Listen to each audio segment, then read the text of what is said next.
Vamos lá. A prova foi, eu assim, até perguntei para a Aline, enfim, que é uma pessoa que também está interessada, como que foi a prova, qual que foi o sentimento da prova, porque de fato foi a primeira prova que nós fizemos, né? Apesar de ser uma prova é, online, enfim, não sei direito, é tudo novo para todo mundo, mas eu acho que assim, o rendimento foi bom. É, Prova de sessões é mais ou menos isso mesmo, não tem muito que fugir disso. Fazer um teste ali acerca dos casos em concreto.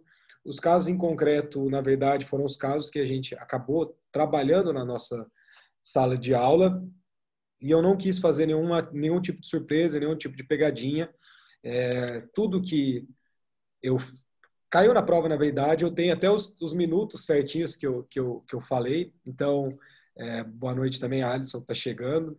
Então, eu vou fazer uma breve visita à prova e aí depois eu vou liberar vocês para terminarem aí de estudarem e fazer uma prova tranquila. Bem, de fato, a turma foi muito bem na prova. Os trabalhos também foram muito bons.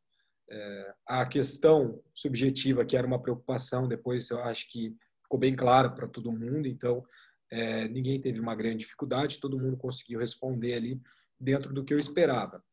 Na prova, nós colocamos, vamos começar primeiro pelas duas questões objetivas. A primeira questão objetiva é a questão que o professor é muito bonzinho, né? Porque se alguém tivesse errado essa questão, aí, meu Deus, eu ia questionar meu próprio trabalho, porque eu falei já inúmeras vezes para vocês, e isso é algo que tem que ficar assim visível sempre para todos e todas, que o Supremo Tribunal Federal, meados de maio de 2017, ele julgou inconstitucional o artigo 1790 e ele fixou em repercussão geral, tá? Então, todas as teses, e foi confirmado isso no Superior Tribunal de Justiça, de que é inconstitucional desequiparar para fins sucessórios os cônjuges e os companheiros. Então, isso é uma questão que vocês, com certeza, não tiveram certeza absoluta, não tiveram nenhuma dificuldade. Segunda questão objetiva, fala ali de Rogério e Matilde, que foram casados no regime da comunhão parcial de bens e tiveram 2 filhos que são menores. Durante o casamento, adquiriram onerosamente uma única casa que serve de moradia para a família. Matilde faleceu sem deixar outros bens ou disposição testamentária e, além do marido e filhos, também deixou os pais idosos vivos. E diante desses fatos, a gente acaba questionando, né? E por óbvio que a última alternativa, a alternativa correta, o Rogério é o proprietário da metade do imóvel em razão da meação e ele vai possuir o direito real de habitação, ao passo que a outra metade vai ser dividida ali entre os 2 filhos, excluindo os ascendentes. Vocês sabem que os graus mais próximos excluem os mais remotos, os descendentes excluem os ascendentes, são regras que a gente trabalhou dentro de alguns parâmetros que nós estabelecemos na nossa matéria e, por óbvio, que aqui nós temos o direito de observância da meação, em razão do regime de bens adotado pelo casal, o regime da comunhão parcial, e foi adquirida de forma onerosa essa única casa, motivo pelo qual cabe sim a meação para o Rogério, mas, além disso, ele tem o direito ali real de habitação. Muitos advogados na prática esquecem de fazer o requerimento de direito real de habitação, então vocês não poderão esquecer na prática de vocês. Bem, tá chegando uma galera aqui, Ana entrou, a Érica também, a Jade. Eu estou revisitando a prova, depois eu vou liberar vocês para vocês estudarem para a prova de processo do trabalho, eu não quero confundir vocês, beleza? Primeira questão. A primeira questão foi a questão que acabou derrubando muita gente, e eu entendo o porquê que ela acabou derrubando muita gente. Eu até troquei uma ideia com a Jade hoje de manhã, porque a primeira questão fala assim, ó, pai e mãe casaram-se em 2011 pelo regime da comunhão parcial de bens. Não foram havidos descendentes. Em 10 de outubro de 2017, pai faleceu, deixando um patrimônio de R$ 1 milhão adquirido na constância do casamento. Além da cônjuge, mãe, quando do falecimento de pai, o seu ascendente, avô, ainda era vivo. Como serão partilhados tais bens, levando-se em conta a meação e a sucessão? Quanto caberá à mãe e o avô? Aqui, na verdade, nós temos a conjugação de 2 artigos para responder essa questão. O primeiro artigo é o nosso rol de herdeiros necessários, o artigo 1829, que vai falar para nós que vai existir uma concorrência de cônjuge com o ascendente, tá? No caso, o ascendente e não os ascendentes. Nos nossos exemplos, que nós trabalhamos em sala, eu trouxe um exemplo de que os dois ascendentes eram vivos. Então, quando os dois ascendentes eram vivos, primeiro passo que a gente tem que fazer em qualquer exercício, é fazer, dentro daquilo que eu propus para vocês, fazer ali a sua relação de parentesco. Num segundo momento, descobrir o patrimônio, qual que é esse regime de bens. Por quê? Porque tem que se destacar a meação. Então, eu entendo que provavelmente quando as pessoas estavam resolvendo o exercício, não destacaram a meação. Então, como a gente tem um patrimônio de R$1 milhão adquirido na constância do casamento, resguarda-se a meação. Ou seja, o Montemor, o que sobrou, a herança, são R$500 mil. Sendo R$1.500, nós vamos aplicar a regra do artigo 1837 do Código Civil. O caput do artigo 1837 vai falar para nós, basicamente, que se existir os dois ascendentes vivos, vai se dividir em 1/3 para cada um dessas partes que estão envolvidas nesse processo, nesse inventário. Ou seja, 1/3 para o avô, 1/3 para a avó e 1/3 para o cônjuge, para a cônjuge sobrevivente. Pois bem, nesse caso que eu trabalhei com vocês, os dois ascendentes eram vivos. Então, o que se fez, não lembro lá direito agora ao certo, mas se fosse nesse caso, como que ficaria? A gente separaria a meação, o 500 mil, o 500 mil restantes nós dividiríamos em 3, ou seja, acho que dá 166 mil para cada um. Mas, como um ascendente é falecido, existe um ponto e vírgula nesse dispositivo do 1837 que ele complementa, dizendo que quando existir apenas um ascendente, dividir-se-á a metade, ou seja, dentro desse exemplo, está a resposta do 1837, na segunda parte desse artigo 1837. Ou seja, existe somente um ascendente vivo, e dentro da existência de somente um ascendente vivo, por óbvio, vai se dividir entre a metade da herança, do Montemor. A meação não entra em jogo. Então, quando você lê esse dispositivo e coloca o patrimônio de R$1 milhão sem tirar a meação, muita gente acabou respondendo 500 mil para cada um. Mas, na verdade, 500 mil da meação, mais metade desse patrimônio deixado, que é o Montemor, ou seja, R$250 mil para o avô, R$250 mil para a mãe, mais a meação dela, ou seja, 750 mil para ela e 250 mil para ele. Bem, vamos imaginar um caso em que nós temos ali um filho, né, que é casado, e esse filho, na verdade, o pai e a mãe são falecidos, mas ele tem ali os 4 bisavós, vamos supor assim, os 4 avós de fato dele, vivos. Então, nós estamos pulando, nós estamos indo, entre aspas, para um segundo grau ali da ascendência. Então, os pais desse ser, ou seja, eu sou casado, eu tenho meus pais. Os meus 2 pais são mortos, são pré-mortos. Eu vou olhar e eu vejo que meus bisavós, os 4 são vivos. Só um exemplo. Como que vai funcionar isso? Vai se dividir entre, falando da herança, tá? A gente já excluiu a meação. A gente vai dividir 50% para esse cônjuge sobrevivente, para minha cônjuge sobrevivente, e o restante, a outra metade, a gente vai dividir ali para todos os meus bisavós, ou seja, vai ficar 1/8 para cada um de todo o meu patrimônio. Então, vai se dividir igual para todos, tá? Não cabe direito de representação, vocês sabem disso. Então, se existir somente, vamos supor, um avô vivo e uma avó morta, não pode a bisavô por parte da avó, né, representá-la. Isso não pode, tá? Então, se faz a divisão de 50% a 50%. Trouxe mais esse exemplo porque é um exemplo bem raro, né? Muito raro, mas é interessante ponderar. Pois bem, então esse foi o caso que foi um pouquinho mais problemático, que foi a número 1. Se alguém tiver mais alguma dúvida em relação a 1, pode me perguntar. A 2, muito simples, né? Pai e mãe casaram-se em 2011, pelo regime da comunhão parcial de bens, da união nasceu um filho, pai faleceu, deixando um patrimônio de R$1 milhão adquirido na constância do casamento. Aqui é o caso mais comum, mais tradicional. Vocês bem sabem que R$1 milhão tem que se observar a meação da mãe, 500 mil da mãe. A mãe não pode receber mais do que a meação, porque é o mesmo patrimônio, ela já recebeu a parte dela, que é metade.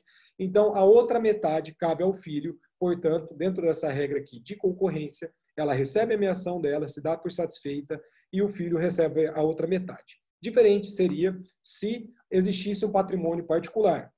Vamos imaginar que tivesse um patrimônio particular de R$ 500.000 do pai, que faleceu, nós teríamos ali, então, R$ 1 milhão de patrimônio comum, R$ 500.000 de patrimônio particular. Como que ficaria essa situação?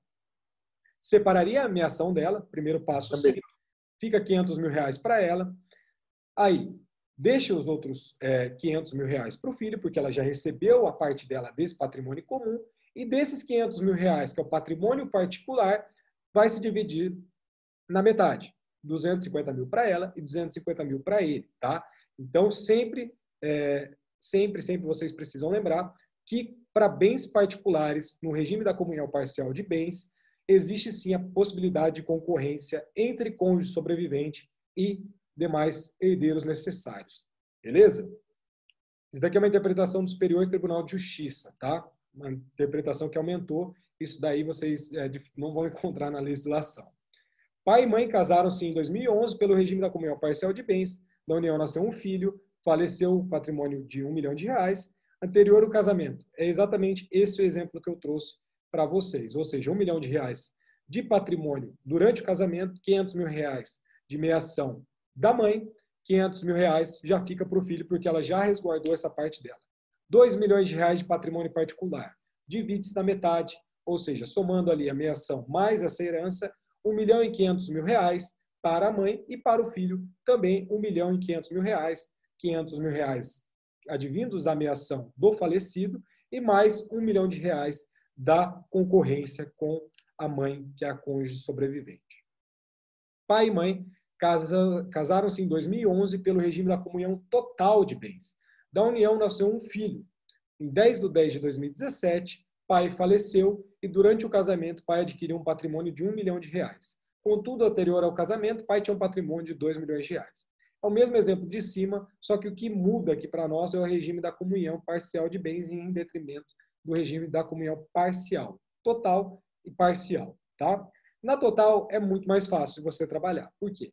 Porque no regime de bens total, vocês bem sabem, a gente já estudou isso semestre passado, que tudo que é da pessoa, do casal, enfim, acaba se unindo, acaba se unificando dentro de um único patrimônio que é gerido dentro do que se denomina mancomunhão, ou seja, é um patrimônio gerido ali em copropriedade entre esses cônjuges, ou seja, imaginemos uma hipótese, eu caso com a minha namorada, tenho um pacto antinupcial obrigatório e estipulo um regime da comunhão total de bens. A minha namorada vem com 2 apartamentos, 3 veículos, eu venho com nada. Passa-se ali alguns anos e a gente acaba se divorciando. Da partilha, eu terei direito à metade desse patrimônio, porque no regime da comunhão total de bens, vocês bem sabem que esse patrimônio vira ali um único patrimônio, vira um tudo. Na sucessão, é a mesma regra, tá? Ou seja, se tem um patrimônio de R$ 3 milhões, somando-se o patrimônio comum mais o patrimônio particular, 1 milhão do patrimônio comum mais 2 milhões do patrimônio particular, a gente vai fazer a regra da meação. Metade disso, R$ 1.500.000. Já a outra metade, como já foi feita a meação, a mãe também não pode fazer mais um requerimento de mais nada. E a resposta também será R$ 1.500.000 para o filho. Então, R$ 1.500.000 para o filho e R$ 1.500.000 para a mãe. A quinta pergunta era uma pergunta um pouco mais difícil, podemos dizer assim, que vai trabalhar o regime da separação convencional de bens. No trabalho, vocês trabalharam sobre o regime da comunhão obrigatória, né? Separação obrigatória de bens, separação legal de bens, enfim, o termo que vocês preferirem adotar. O regime da separação convencional de bens é aquele regime que, de fato, é o único regime em que não existe meação, não existe partilha, não existe nada. Ou seja, se você casa, faz um pacto antinupcial, estipulando o regime da separação convencional de bens, o que é seu, o que é meu e o que é nosso, bem. Agora tem até se discutido se é possível a divisão ali desse patrimônio comum. Para o regime da separação convencional, ainda é predominante de que não existe a possibilidade de se fazer a partilha Então, se a gente adquire durante a comunhão, só que de forma onerosa, em meu nome, eu serei o proprietário, ponto. Não adianta chorar, não adianta discutir, porque é assim, e a gente tem um regime que, de fato, deve existir, né? Se for a vontade das partes, se for a convenção das partes, se for a autonomia privada das partes, estipulando essa regra, por óbvio que ela deve ser respeitada. E esse regime de bens faz muito sentido em alguns ambientes empresariais, enfim, alguns ambientes em relação ao outorga conjugal, outorga uxória, vocês marital, enfim, vocês bem sabem disso também, em detrimento do nosso semestre passado. Então, no regime da separação convencional de bens, vocês têm que, assim, olhar para isso e falar, não existe meação, não existe partilha, não existe nada, porque é exatamente aquela regra, o que é seu, o que é meu e ponto. Tá certo? Então, quando vem a pergunta e fala, R$1 milhão adquiriu um patrimônio durante o casamento, mas foi o pai que adquiriu, anterior ao casamento, tinha um patrimônio particular de R$2 milhões, como serão partilhados tais bens? E aqui eu faço um acréscimo para falar à luz do Superior Tribunal de Justiça. Por quê? Tradicionalmente, nesse caso, até, bem, também foi uma decisão um pouquinho recente, acho que deve liberar ali 2017 também. Agora, depois eu confirmo para vocês. Mas, antigamente, nós tínhamos o seguinte, não pode reclamar de nada. Não tem direito à meação, não tem direito à herança, enfim, não tem direito a nada. Tá? Então, se é o regime da separação convencional, se aplica a regra do divórcio, também se aplicaria aqui para a nossa sucessão. Tá? Mas, dentro de alguns preceitos que são ordenadores dentro do nosso Código Civil, eticidade, enfim, cooperabilidade, mas principalmente ali a questão da eticidade, sempre guiado pela questão da boa-fé, enfim, os tribunais começaram a enxergar uma forma um pouco desequilibrada de se estabelecer essa questão. Por que eu digo isso? Deixa eu abrir aqui o código bem brevemente.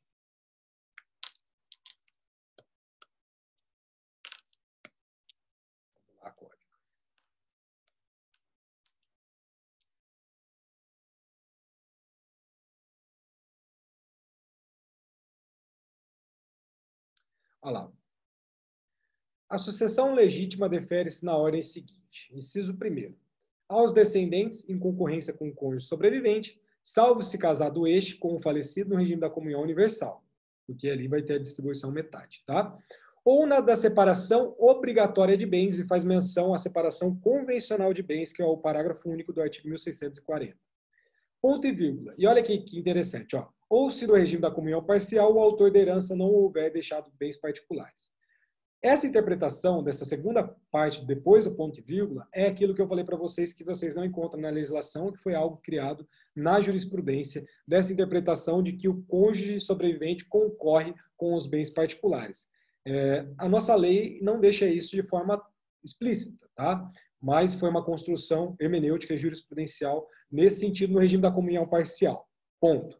Nesse nosso caso, é interessante por quê? Porque nós temos uma regra específica dentro do Código que fala que a sucessão legítima vai se defere-se numa ordem de vocação hereditária, e dentro da ordem de vocação hereditária fala, salvo, né, se casado este com o falecido no regime da comunhão universal ou no da separação obrigatória de bens.